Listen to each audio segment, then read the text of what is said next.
On va en débattre tout à l'heure. C'est aujourd'hui un front commun qu'il faut développer avec une diversité d'analyses, c'est certain, mais un certain nombre de principes qui sont communs. Et dans ce que dit Bernard, il y a quelque chose qui, à mon sens, aujourd'hui est très important dans notre attitude, c'est véritablement de fonder la question palestinienne aujourd'hui, dans le conflit israélo-palestinien, comme une question politique. Ça n'est pas une question humanitaire, ça n'est pas une question religieuse, c'est une question politique. Le fondement, il est ceci. C'est-à-dire, nous sommes en train de parler d'une question de justice, d'une question de droit, d'une question de lâcheté internationale, de fausse neutralité, et les termes doivent en être une question politique.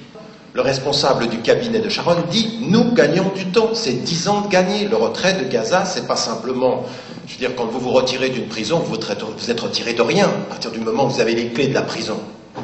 Vous êtes retiré physiquement de l'intérieur, mais vous tenez les clés. Aujourd'hui, c'est ce qu'on voit. C'est-à-dire, c'était une mise en scène, ce retrait, pour quelque chose qui était un agenda beaucoup plus important. Mais ils nous l'ont dit, ils nous l'ont même pas caché. C'est comme si on est sourd quand un responsable israélien nous dit « Nous gagnons du temps.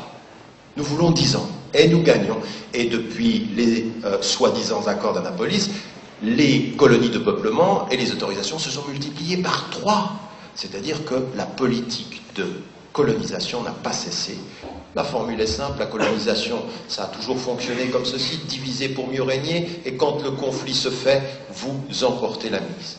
Aujourd'hui, moi j'ai été très critique par rapport à cela dès le départ, en disant qu'il faut se poser la question de savoir qu'est-ce qu'une autorité sans pouvoir et un pouvoir sans autorité. Il faut qu'on soit conscient qu'aujourd'hui, il y a un vrai discours critique à l'endroit de la dynamique palestinienne, de l'autorité palestinienne, des intellectuels palestiniens, des autorités politiques, transversalement, sans oublier personne. C'est pas les religieux ont raison et les laïcs ont tort, ou les... Non, tous ont de ce point de vue-là à faire un travail de critique, réaliste et profonde sur ces dynamiques-là. Ça, je crois que c'est nécessaire. Associé à cela, parce que je m'arrêterai là, mais associé à cela, la critique des États arabes. La critique des États arabes alentours.